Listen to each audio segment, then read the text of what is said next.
When I was back in school, I had professors who used to say, if you want to understand poetry, or if you want to understand a great novel, or if you want to understand a great movie or enjoy it, what you have to do is practice what he called willingly suspending your disbelief. So that when you go into a movie theater, for example, you will see a two-dimensional screen. And you don't walk in and say, well, that's just a two-dimensional screen with a lot of images that are being projected from the rear of the room from a projector, and I'm not going to allow my emotions to be impacted or affected by a silly little thing like a projector. If you did that, you would not be able to enjoy the movie. What you do is you willingly suspend your disbelief. You just let go of any of your doubts, and you just allow yourself to be entertained for a couple of hours. And I suggest that you take what I'm speaking about here this evening. Some of it will conflict with some of the things that you have been conditioned to believe in, some of the things that you may hold very dear to your heart.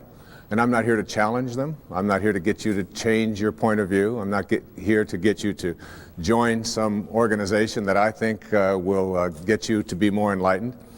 I'm just offering you what comes from my heart, principles that are involved in being able to reach higher and higher and higher levels of awareness, so that things like miracles and being able to attract into your life what has been missing up until now, the ability to heal yourself of perhaps diseases or processes of difficulty that you've never been able to handle before, the capacity to be able to create the kind of relationship that you would like to have, the ability to even get a job that perhaps you haven't been able to get, or to raise your level of prosperity, whatever it might be, to sell your home if you've been having difficulty doing that.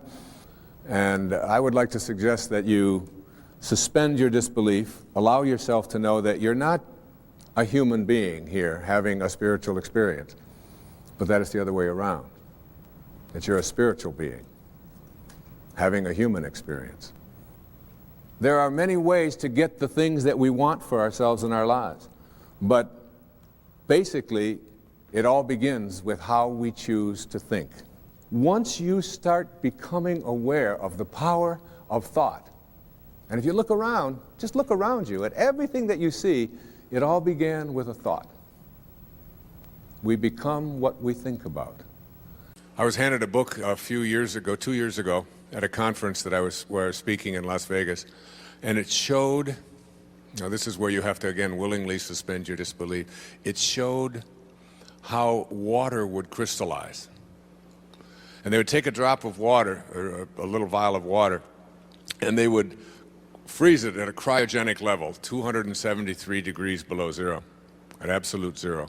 They would freeze it, and they would include in the vial that was being frozen with the water just the words love, typed on a piece of paper, and just the word hatred, typed on a piece of paper. And you would think, well, it's typing. It's just words typed on a piece of paper. They would make statements. They would take statements out of the Bhagavad Gita and out of the New Testament and so on. And they showed the crystalline formations that were photographed through microscopes. And when water is crystallized in the same energy field as the word hatred on a piece of paper, their crystalline formations are deformed and distorted.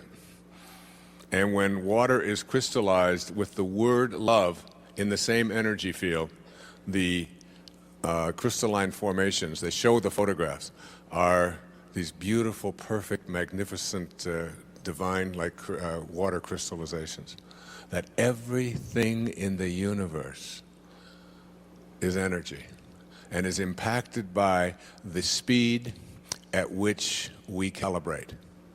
And all of us can raise the level at which we vibrate in our lives. All of us can do it, simply by changing our thoughts, by practicing meditation, by listening to different kind of music, by being in energy fields where we have a knowing, where we reconnect to God, where we make conscious contact with our source. We can change the energy level at which we are living.